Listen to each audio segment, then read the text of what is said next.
everyone, thank you so much for tuning in. If you find value in this episode, please like, subscribe, and leave us a comment. You can also check out our past episodes on backstagebanterthepodcast.com. Recording in progress, my favorite words. Look at who we have today, friends of the streaming wavelength bandwidth out there in podcast land. Airwaves. The airwaves. Laura Zingle. Yeah. Laura Zingle. Hello, Laura. Welcome, Laura. The famous Laura Zingle. Oh, wow. Yeah, when people call about references and they say, Laura Zingle would be great, and you haven't even finished the question yet, you're in good shape. Wow, that's amazing. Thank you. Yeah, well, thank Nancy Spooner. I will. One of those relationships. Yeah. It's one of those. It's all about relationships, as Brian and I have bantered about over the last 20 some odd episodes. It's happening. So yeah. 20. This is 24. Oh my gosh! Well, how about that? I know. Congratulations. Who knew? And we're having fun. Yeah. They say time flies. Well, at least. Yeah. Well, it's nice to be back. Laura, thank you again. For those of you that don't know, Laura Zingle is actually teaching my stage management course at San Diego State this semester. Well, I use up some of those hours that I have accumulated. God bless the unions, to take some time off and think about life and things that we need to take care of. Some little self-care there for a semester, putting the old mask on first and trying to not be a hypocrite about the whole thing. It's like I tell everybody, you need to do this, you need to do this. Then it's like, oh, look in the mirror. Uh-oh. Not as easy. Not as easy. For sure. So, yeah. Brian, how have you been? How have you been, Brian? Doing okay? I'm doing okay, man. Just congratulations on being married. Is this the first episode that you're a married man? Is this our first? Yeah, I think so. I think it is. Congratulations. Yeah. Wow, congrats. Thank you. Yeah, anyway. So it's everything's fine, I'm just taking it day by day, and I'm looking for a new job right now. So on the hunt, seeking new opportunities, and that's been going slow, interviewing for jobs and dealing with all that stuff. But I've been learning a lot. I've been actually plugging into a lot of LinkedIn Premium. I'm on LinkedIn Premium right now, and I've had a lot of really amazing luck with LinkedIn and just in general. I post my half-hour articles on LinkedIn, and I engage with the community a lot. And I was like, I'm going to try LinkedIn Premium and just kind of see how it goes. And I've done trials throughout the years, and they actually have. It's, in terms of job hunting and things like that, it's been really great. But now I've actually joined a couple of webinars for premium members specifically about learning about the platforms and like job searching, and they're all free. Well, they're not free. It means part of your premium membership. So I'm actually doing that tomorrow. There's a couple different ones, and they actually have different webinars with just like people in the industry for different things. And it's not necessarily about LinkedIn, so I can apply it to, whatever else I'm working on. So that's kind of what I've been focusing on, is just trying to improve, what I can, and trying to just find different things in the different avenues. It's been really interesting. I've been finding a lot of positions that are not in entertainment. And Laura and I talked about this last year about how do you find work, because they're kind of called different things, and it might be the same skill sets. And so I've just been finding a lot of really out of the box roles that I never in my entire life would have looked for. But LinkedIn has actually really helped bring a lot of those to the surface for me, because of the search terms and just different things that the different position titles. I have different, like production manager is one of them, but there's production managers in multiple industries, not just entertainment. Right. So, but a lot of those companies are things that I can do, but I don't necessarily have expertise in that, but they're not looking for that. They're just looking for, someone who knows how to do these things. Yeah. Leadership. Yeah. So it's been a really interesting journey so far. Well, and LinkedIn has really kind of come around too. It's getting into its own little place. And it reminds me, well, when production manager, I used to get a lot of job hunt searches about factory assembly lines. Yeah, I get a lot of those. Yeah, really interesting. But it kind of ties into our last episode or 2 episodes ago, Brian, when we talked about the volatility of our industry, really, and the need to be an entrepreneur as freelancers. We really do have to think, like you're saying, not just outside the box, but to reinvent the box, right? Reinvent what does the box look like, right? Like, so you and I, Brian, we've been, every other day I call you telling you I'm going to be a alcohol beverage manager at the casino. I'm putting a proposal together I'm putting a proposal, I'm responding to the Rancho Mirage Amphitheater's proposal for the city of Rancho Mirage to tell them how to do things for the next 5 years. But all crossover skills, all those crossover skills, right, Laura? Yeah. And Laura, you as a freelancer yourself, right? The volatility, the full-time job, looking for work, let's you know all about that.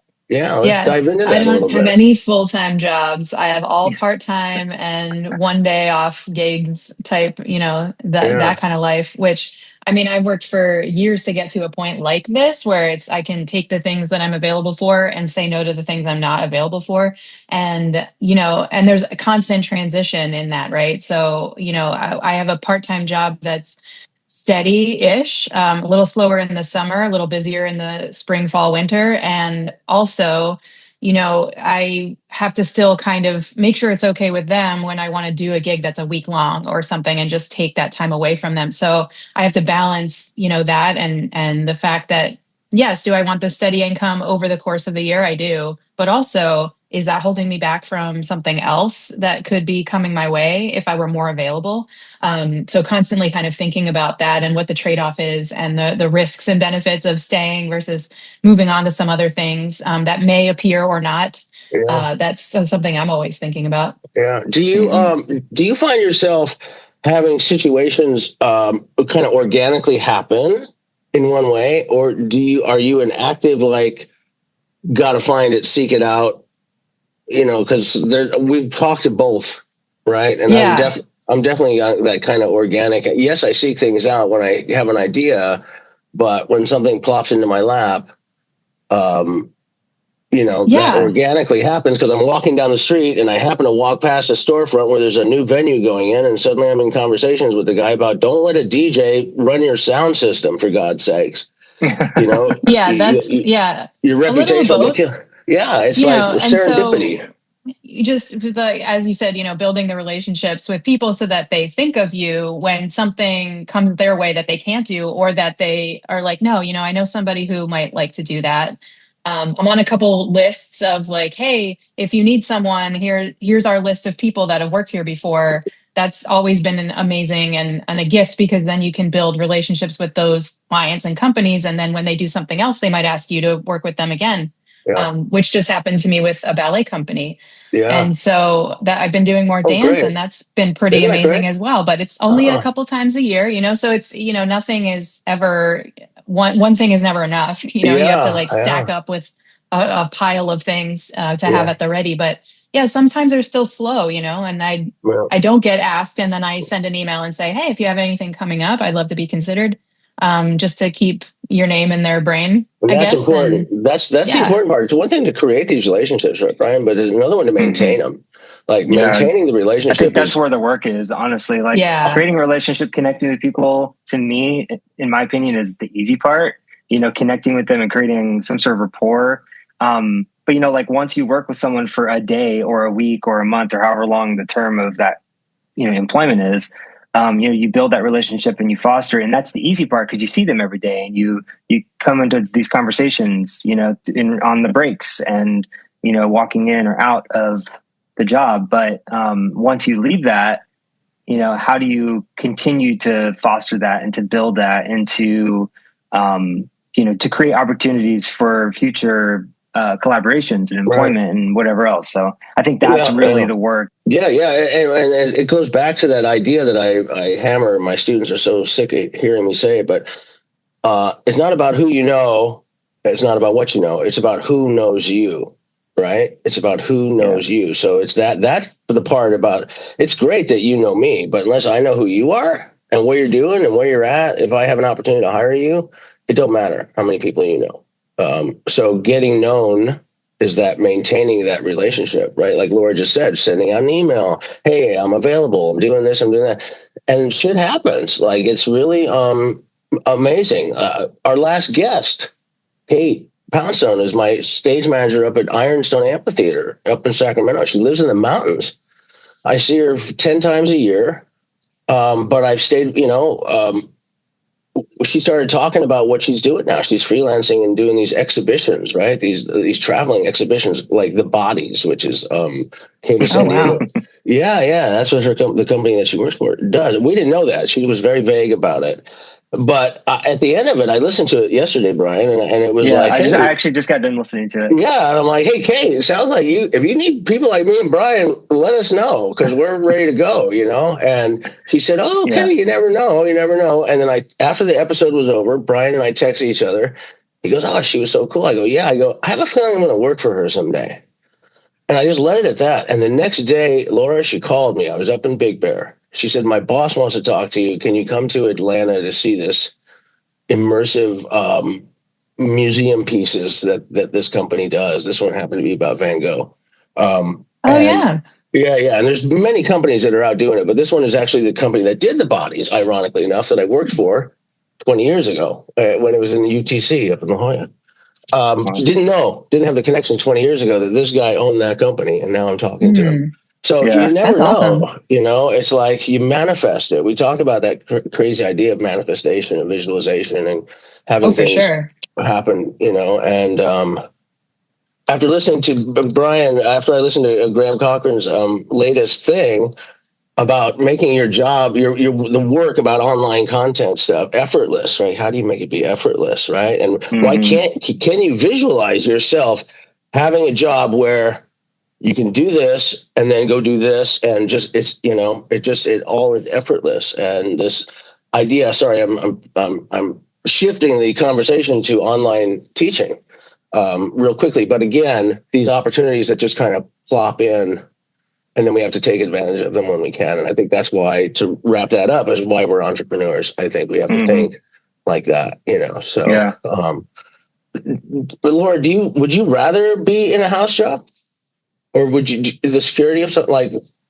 I don't think so. I think I grew up thinking I want to be an actor, right? I want to be a performer. And I always knew that was temporary, like a temporary type job. Like, it's not very consistent. You're always doing different things. And so that's kind of the mindset I had always been in. And when I started stage managing and being a theater electrician and just taking any job I seemed to be qualified for that would hire me, I was doing all kinds of different things. They all typically had an end date. I like to joke that the most consistent job I'd ever had was working for 5 years at Barnes & Noble, but even that was part-time, and I stayed because they let me go off and do things like work at Spoleto Festival, and I then got a crew job with Menopause the Musical when it was sit down in Philly for 8 months. So, they were able to work with my schedule because they liked me as a worker, but that was probably the longest I'd held any single job. So that's pretty funny to me. Yeah. It's it depends on where your sense of humor is, I guess. Did you ever have aspirations to, like I did when I was going to be a stage manager? I was going to be a Broadway stage manager, and that was my that was where I was headed. Oh yeah, and when you that's what you see, you think that's all that's out there, right? So that's like the most paying for the most part type job, the most consistent if your show stays open, right? So like that, it's nice that is the appealing dream if that's what you're going after. But then as you get out here and learn about all the options, maybe that's not your lane. Maybe that's not what you actually want to be doing, which is what happened to me as well. Yeah. And even if you do want to do it, that doesn't necessarily the universe is going to deal those cards for you. Yeah, for sure. And Brian, we had talked about this before after having a discussion with Matt, who was kind of Matt Stern, who kind of was an eye opener. Is like, listen, there's 40 something 20 Broadway theaters. 42 Broadway theaters. Yeah. Okay. And how many hundreds of stage managers want to be in those 42 spots? There's a little bit of an eye opener, but nonetheless, good for dreaming. It got me to New York as a follow spot operator. That passion, but for such rock and 60s musical soap opera. But then I met people while I was there, and blah blah blah blah blah, and all of a sudden I'm at the Old Globe. All that that kind of stuff. All because of the relationships.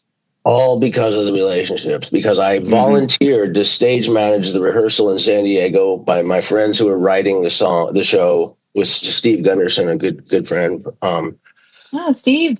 Stevie Gunderson, he wrote Suds with Sue Mosier and Melissa Gill. Yeah. So that was back in the day, and it debuted at the Old Globe. And then I'm like, I want a stage manager, and they said, well, we have an equity stage manager. You're not equity, and I'm like, can I sharpen the pencils? Like I literally was like, can I sharpen the pencils? And they said, sure, come make coffee for us. And damn it, I made good coffee. And they took me to New York. So, or do you mostly work in San Diego, or like as a freelancer, or are you working kind of all over Southern California? Do you travel? Like what's the dynamic for you working as freelancer there? I only really travel. I've only really been traveling for corporate events, and those come up every so often. And then this ballet company that I worked with in San Diego last year was doing a show in New York, and so they asked if I would come with them because 3 or 4 out of the pieces they had done last year, they were doing again. And then there were 4 new ones. So they're like, you're already familiar with these people and these pieces. So, it would probably be easiest if you were available to do this. And I said, yes, I would love to. So, who is that? Do you mind if I ask? It's Point Works. Nice. With artistic director Sophie Williams. She's a lovely person. And she started this company to feature female choreographers, which you still don't see as much of in the ballet world. So, she put together an amazing program. It was a lot of fun to do her show in La Jolla last year. And then she got a spot at the Alvin Ailey Dance Theater, the Citigroup Theater in their building. So that was a really fun time for me to go out there and do that and work with those people. And was that your first experience with dance, or had you show called? No, it's kind of off and on, stage managing dance. At UC San Diego, there is a postmodern dance type department. That's mostly what they teach in the dance department. And so the grad stage managers stage manage dance while they're there. So that was my first terrifying foray into dance stage management, because it's like, they don't often have track music. There's a lot of improv. There's a lot of stuff that if you don't do that type of dance, you're not familiar with. It's hard to follow. You don't know what to call it. My calling. And I did a thesis from one of the MFA sort of dance choreography major. I stage managed her thesis and from my year. And it was just a lot of I had to get in there in rehearsals and learn what they were calling things, because they made up sort of, terminology that was very specific to the piece. And so I learned how they referred to things. I wrote that down. And then there was a lot of if then, when we move over here, then we can do this projection. And when we move this way, we'll take this light cue. So it's not necessarily the linear kind of process that ballet typically is. So that was once I did that, you get through a postmodern dance show and you're like, well, yeah, I can do anything now. I can do this I can stage manage dance. I did a couple of dance concerts here and there through the years, but I hadn't done any in a few years. And then Sophie called me to interview for her show in La Jolla at the Conrad, and we hit it off. And how did she find you? This is just one of those companies that rents the Conrad that La Jolla Music Society, owns and rents out. And they have a list of stage managers that they recommend when people rent their facility. And so having stage managed for LJMS, I ended up on that list. And people call me, people cold call me, and they're like, they said I need a stage manager. And I'm not, can you tell me what that is? Because, these people who just are doing solo piano concerts or whatever, they don't typically use stage managers or have them around. So they don't really know why that's a valuable skill or a person they want on their team. Until they have one, and then they figure it out. What a beautiful venue too. Thomas, is Tom Jones still around there? He was one of my former. I believe so. I think he's the technical director there. Yeah. He's one of my former students. And now Caitlin Thomas is now there. She's working for the La Jolla Music Society. So, I was terrified by my first dance production management gig. Not only it was, I was hired to find a production manager to take them to Europe. the Alonzo King Lines Ballet, and I couldn't find anybody with 4 weeks notice. So I ended up just doing it myself, having no experience, and a really rough relationship with the technical director, who best friend was the stage manager that I had to fire. Oh boy, talk about a case study. Oh, but before I fire you, you got to train the new stage manager that I hired when we go to Portland, and then I'm firing you. That's awkward. Oh man. Yeah, And so that's awkward. not me. That's not me, but they hired me to do that. And then that technical director wanted to see me fail so on the first stop in Serbia, or maybe it was Austria, she says, okay, go mark out the quarters and eighths. And I'm like, quarters and eighths? I had no idea, Laura, what the quarters and eighths were. And she's like, wait a second, that you don't know what the quarter? I'm like, no, just tell me and I won't forget it from now. And then she explained the putting, because they had to put LED markers on the downstage head. And I'm like, okay, well, now I know. And I told the stage manager that I hired, Andy, you heard what she said. Let's memorize that. And you and I do the quarters and eighths. What a 5 weeks that was. Anyway, that's crazy. Side story there. But managing dance is just like so interesting compared to normal theater pieces. I've done a lot of dance, and I have a similar experience that you explained. Also at UCSD, where it's more like people the at vibes. UCSD, man. I know there's some crazy shit up there. Stuff that comes out of there. Very explorative dance. It's not. I don't even know if I would categorize it as modern dance. Like it's like out there. Like it's some pretty interesting stuff. But I think I love working with dancers though, because like the language they use, the vocabulary, like how they describe it is so physical and embodied that you don't really get that sort of visceral language like in a structured. It's entrances and exits and getting this and saying your line. But dance is so it's just so organic that I feel like it's just an interesting experience to be a stage manager for dance, because it's so out there, and you have to invent things. You have to solve problems that you don't encounter as a theater stage manager. I just had another idea. Entrepreneurs, here we go. But now if we say this publicly, everybody will listen to it. Brian, remember the flashcards for foreign languages? What about a list of glossary terms for stage managers for each performance art area? Like dance glossary is going to be totally different than a theater glossary. Oh, yeah. And what I also just saw was, here's a workshop for the stage management curriculum online courses. The two of you doing a 3-hour Saturday crossover, added bonus $49 to come and, Laura, don't laugh. No, I love it. Yeah. $49 is cheap, let me tell you. I know. Yeah. Brian and I are conjuring up quite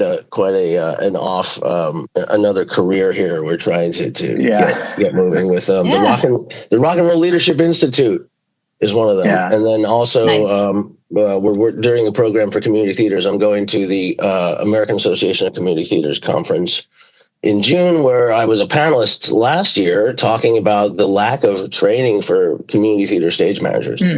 And Brian and I are like, what if we just recorded like my semester and made it available and sold it to community theaters, for a monthly fee, as opposed to like $3,000 and you can have it, because nobody's going to afford that. But $149 a month, and added, if you join the membership, then you have access to people like Laura who can have a special workshop, and he and Brian and I are both following a guy named Graham Cochran, who's a really kind of a leading expert in how to do this online stuff. And it all just happened because of my friends like you coming zooming into my classes, especially during COVID, and realize that,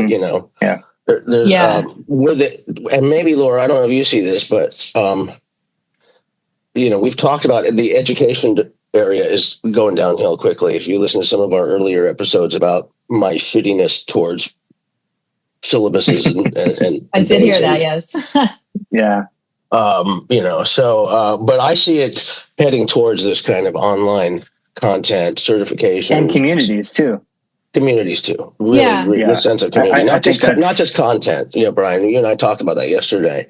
Exactly. But creating a sense that's of really community. important. People want, because there's so much content out there now. Like anybody can create whatever the fuck they want and put it out there on YouTube, LinkedIn, TikTok, wherever. And it's like people are constantly consuming it. I think that like having that community piece is, I think that's what's going to bridge the gap between university learning and online course learning, is like having that community, because that's a lot of what you get in universities. You get like someone you go to class with, every week, and you're like going through this thing together. So I think that's the missing piece to, like, I think like learning something on YouTube has value. And I've done that with so many different things, but like, having that, having access, like the dialogue and and just access. Even like commenting and getting response from the video creator, like can help you so much. And I speak from experience, because like there was in particular, I was learning something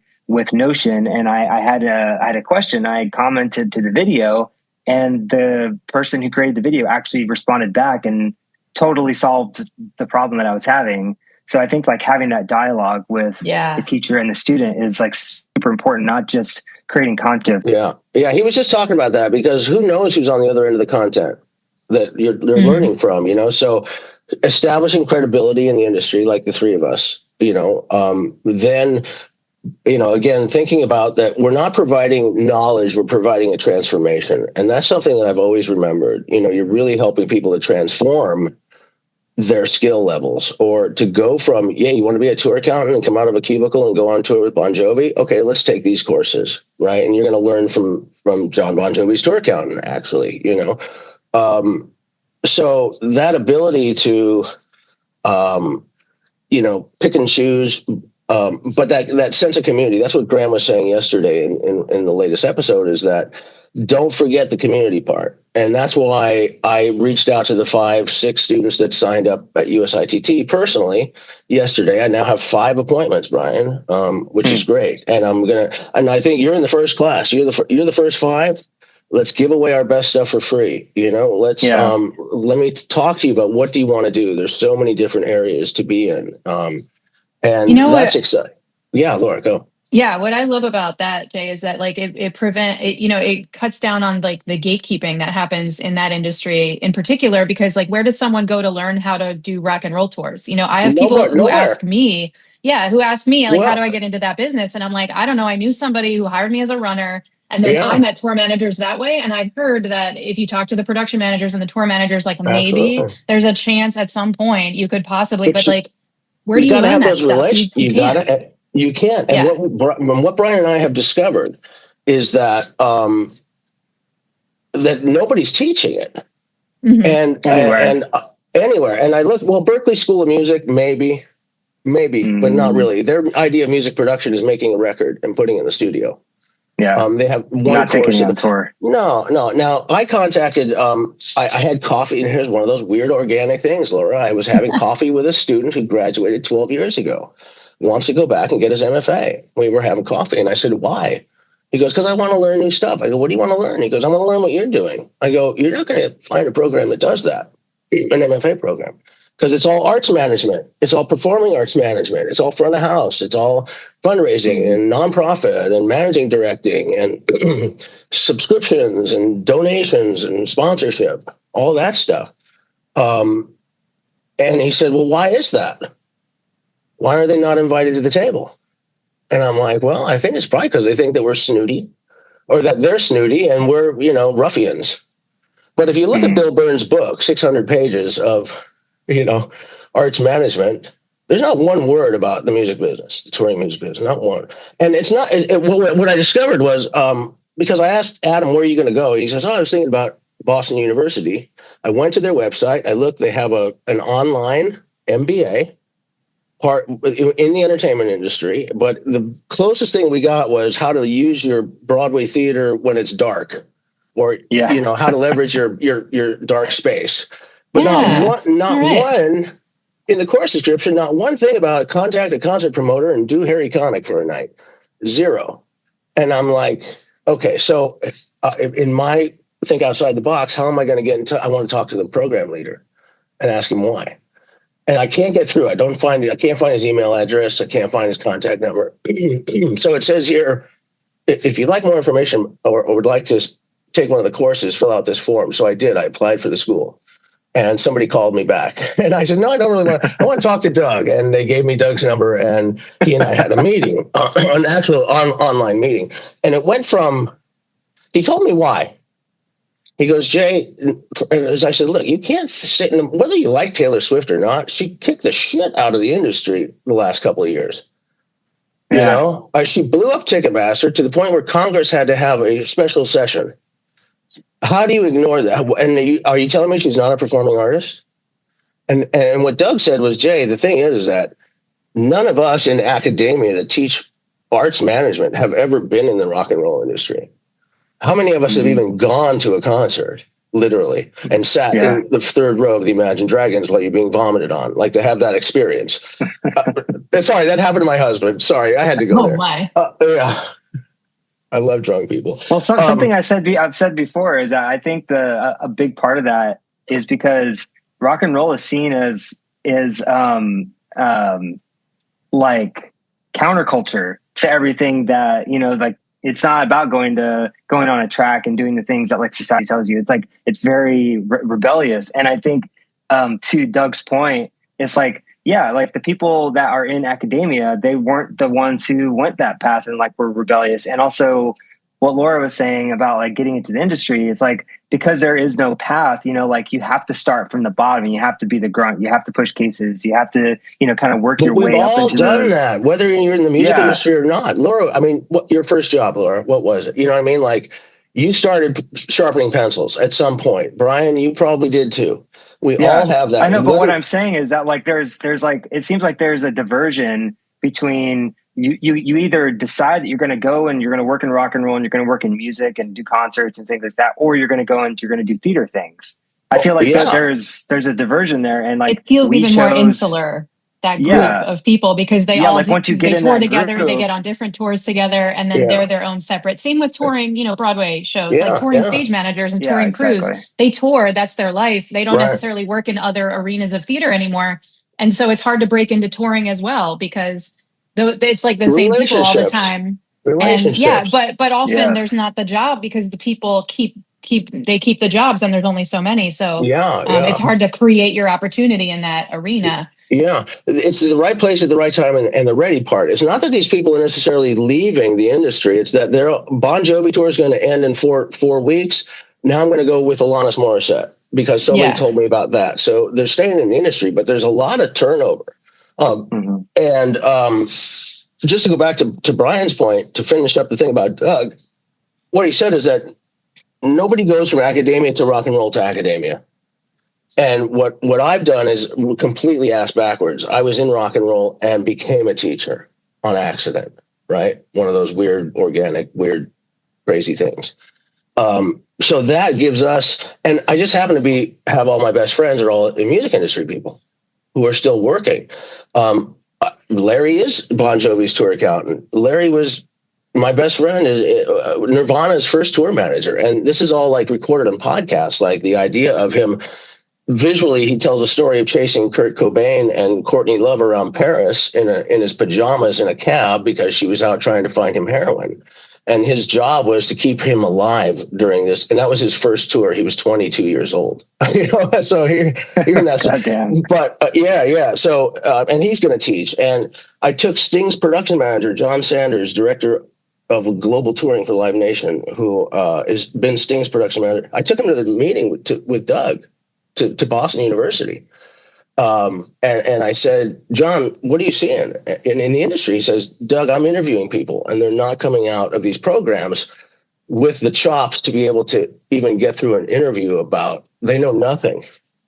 And then he said, I think you're doing your students a disservice by saying that you're providing them this education that gives them this full background in performing arts, and we're not invited to the table. And by the end of that conversation, Doug is like, I think maybe we could do our own certificate, our own 4-semester or 2-semester, 8 courses, 8 weeks. And the way it is, Laura, it's 1 hour a week, pre-recorded.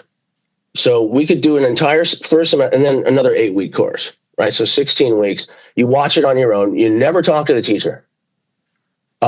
You watch the video and then you have 2 hours of your own time. And then what is your final project? So we're building this curriculum, and the entire last year, is like, how do you do Coachella? Because that's where students are headed toward. They love festivals. And how do you produce like just the ground transportation for a festival with 40 bands? But then I'm going to have them watch on Netflix the documentary of the 1999 Woodstock, which was a complete fucking disaster. Or the one where the dude went to the island, fire something. I watched both of those, and it's like, even from the beginning, you can tell because they're 2 months out. They don't have permits. They don't have you're supposed to start planning like 2 or 3 years in advance. And this person thought he could do it like in 4 months. It's just the lack of foresight of all of this is just mind boggling to those of us who plan things. Yeah. So why not do some courses on that? And that's where we're at, Laura. But these idea of these Saturday workshops, like, what are the crossover skills? Okay, now you're a theater stage manager. So these are two different schools that we're looking at. The Rock and Roll Leadership Institute, by the way, great logos, Brian. I like those. Oh yeah, you like those? Yeah, I did. The one looks a little Olympic one, a little bit too. Yeah. But it looks really great. Yeah, it's cool. And then the other one is the community theaters, helping them by giving them this package and asking my friends like the two of you to participate in help me teach a class. And I've got students who are going to do the transitions. Lori Kinsman's going to help me with some paperwork, and I pay all of you, which is the best part of all this. Because if you start getting your calculator out and you think about what could be which is kind of the last thing I do, it could really, who knows? But I'm going to the conference at the end of June, and I got a booth at the expo. I'm going to sit there with a looping testimonial videos of students saying how cool, all of us are and stuff like that. So, and then convince the managing directors and these people that there's going to be 150 community theaters at this conference. Yeah. There's 7,000, by the way, in the United States. Who the fuck knew that? That's insane. Great. I love that. Yeah. But being in front of people, I think with the loop and saying, look, sign up now and we'll you don't have to pay $199, you can pay $149. Or, you have a zero budget, let's do a sliding scale. I started talking to Brian yesterday about this idea of a sliding scale because 100% of zero is still zero. If the stuff's already created, and you do a goodwill gesture, I think that comes back to you. Oh, you only have $100? Okay, here, take it. Have your stage manager call me, do those kind of things. And I think that then, who knows? I love that because there's such a disparity in like how community theaters structure and run their processes. And so like some community theaters will have like just a person who's the producer also stage managing because like that's who's available to do it and they're already around and like they don't necessarily know the whole process as it works in professional theater. Not that it's going to be the same, but you might as well have some streamlined content as a reference so that you can make things a little easier on yourself, or you can find someone who really wants to get into stage management to do it and give them something that will help them learn a little bit about it before, because where else do you learn? A lot of people come up into professional theater from community theater. Yeah. And it's a great place, even if you don't want to be a professional, if you just do it as a hobby, like there's ways that it doesn't have to be so hard because it's everybody, a couple of people trying to do everything because they are the only ones who think they can, or they don't know how to teach it to someone else. That's the point. So that's amazing. And the reluctancy of, oh man, I don't want to train the stage manager. I'm the executive assistant to the board of director person. Just because I did it last time, like that, taking that pressure off of leadership, I think is worth $199 a month, to be honest with you. That's just my feelings. For sure. And Brian and I, we're going to do, they say, do a webinar free, give your best stuff away for free, like something just to entice them. And Brian and I are going to do about meeting your director, right? A very short 20-minute video. And we're going to do a mock. Hey, Brian, so you're directing Midsummer Night's Dream. So what's your vibe? How are you going to do? How do you want to start rehearsals? What about taking breaks? And then give them a list of those questions to ask a director. And that's just enough to tease them to go, oh, fuck. Brian and Jay are experts. Let's pay for access to them because that's what happens. This guy, Graham, does personal one-on-one coaching. And he's not the only one. This industry is blowing up. He charges like $8,000 a month to coach somebody twice a week for a couple hours. not that a community theater is going to pay that, but there are people out there that like, yeah, man, I want to be a tour accountant, and well, he's built up to that too, What's that? Sorry? I said he's built up to that 8,000. He Totally. didn't start there. Totally. But there's all these steps along the way. Like people, what I'm getting at is that people will pay for access to you because you're transforming them. Once you build the trust. Live access. So I'm hoping that's what I do face to face. I'm hoping going to that conference. Good luck. Yeah, thanks. Well, I'll be calling you. Okay. You're going to help me teach a course. Well, I'd love to do this. Let's do it. Let's talk about because I think that's a great workshop. Is crossover. Hey kids, guess what? You're a stage manager in community theater now, but look at what you want to go on cruise ships. You want to do touring. You want to do what Laura does, where we're talking about dance and the differences. And then maybe that's where we introduce some of those glossary terms. This is all coming into a loop, but for free, right? Hey, here's some glossary terms, little teaser things. So there you have that. So that's what we're up to, Laura Zingle. That sounds great. Very busy. Yeah. Well, a lot of things in the pipeline. A lot of things in the pipeline and a lot of obstacles to progress. But I feel like I'm getting through them now. And I just wrote this note here, Lori Koski, who is she was on the panel. She was on the committee, the AIDS Memorial Committee here with me. She's now the president of San Diego Community College District. And I saw her at the groundbreaking of the memorial at Olive Park, and that I've been working on for 9 fucking years to get a memorial to those who have passed away of AIDS. And we ran into each other. We hadn't seen each other for a while. And she goes, "Oh, you know what I'm doing now? I'm the president. And remember that bond that you voted for? We're now building 4 brand new theaters on each campus. So City, Mesa, Grossmont, and are all going to get brand new theaters." And I said to her, "Yeah." And I'm like, "I didn't know that." I go, "Have you put your design team together?" She goes, "No, we're still in that process." And I said, "Do yourself a favor, whether it's me or not, or Brian, or get yourself somebody who has lived in a theater on your design team." Yeah, someone who knows where things need to be. Not just pretty designers.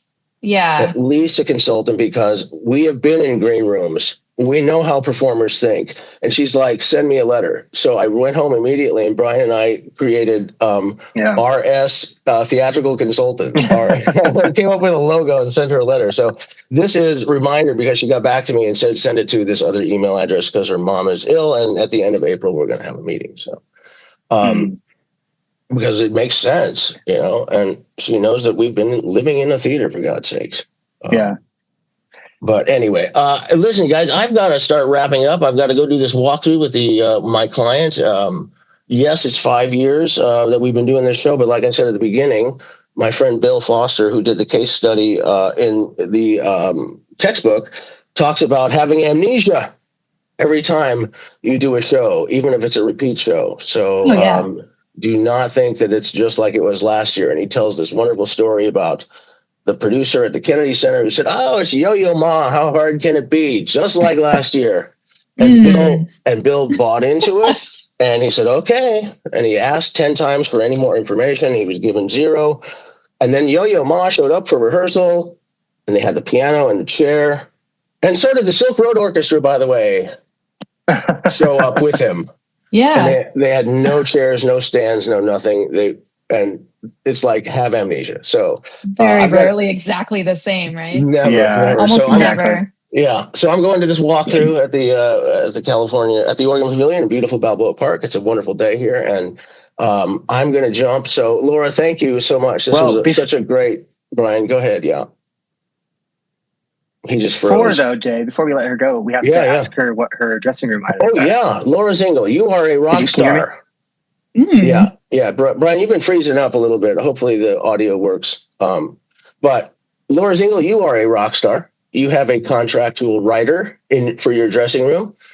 Name 3 things on your writer that you can consume or drink or must have in your dressing room in order for you to be at your peak performance. What a great question. I think about this because I read so many writers from touring, not just music, but like all kinds of tours. And I always think, man, what would I want in my writer? I think that what I like to see that I would definitely put in mine is for a meal, I would say, show me a menu from 3 local places, and I would give like an Italian, a Mexican, and like something that that town is known for. And then I can choose my dinner from those menus when I get there. I would have like a lot of, you know, what I see a lot recently is a local beer. If you have it, you know, like go out and pick your like the best local beer from the area and like have 6 of those in my dressing room. So I don't even drink a lot of beer like anymore, but I do like trying local craft beers. So like that would be a fun thing to have, you know, available. And you know what's nice is I like thinking about corporate events, especially like when I'm traveling, I bring like a little humidifier, you know, like a mini humidifier for the like, so it would be nice to have like a little humidifier in my dressing room to just kind of keep the air going Absolutely. And a little you more never know. moist. And you never know where you're going to be. So the air movement is definitely Exactly. important, Yeah. you know. So, Yeah. well, That's a great question. I love that. We will put that on your. And the thing is, or you're just saying you read a lot of writers, is the first thing you ask, is this the most updated writer? Because they never are. And I've always thought that there's a full-time job for somebody in an agent's office to sit on the phone every single day with a production manager and say, is this the latest writer? Does Lady Gaga still want the Triscuits? If not, I want to take it. You're so right. We're like, we got this 4 months ago. Is this the one we should be going from? Because they often will be like, oh no, that's out of date. Or when you call them on the phone and have the conversation, they're like, oh, well, actually we do this now. But do they tell them every single stop? Because the writer doesn't get updated always. How about the agent? That's a big pet peeve of mine too. Oh my God! How about the agent and the production manager talk to each other before they send out the agent sends the writer to the promoter to do the estimate? I told you, Jay, there's a business in that. Like, let us write your writers. Let us update your writers for you. You know, because sometimes you see stuff and it's in weird orders and it's hard to read, and sometimes they look amazing. So you know, maybe I think there's a business in that. Maybe this comes out of the Rock and Roll Leadership Institute. Yeah, and I think that maybe Laura how Zingle, to write a writer. Yeah, and not just advancing the show, but actually, how do you put a writer together? Laura, you may have just had yourself a job. How to advance a show? How to advance? Well, that's 4 weeks. That's 4 weeks, by the way. All right, all be well. Let's take a picture, Brian. Let's take a picture of us. All right, here we go. Ready? 1, 2. Do happy hands, jazz hands. All right, friends. Be well. Bye. Thanks so much, Laura. Thank you, Laura. Thank you. Bye.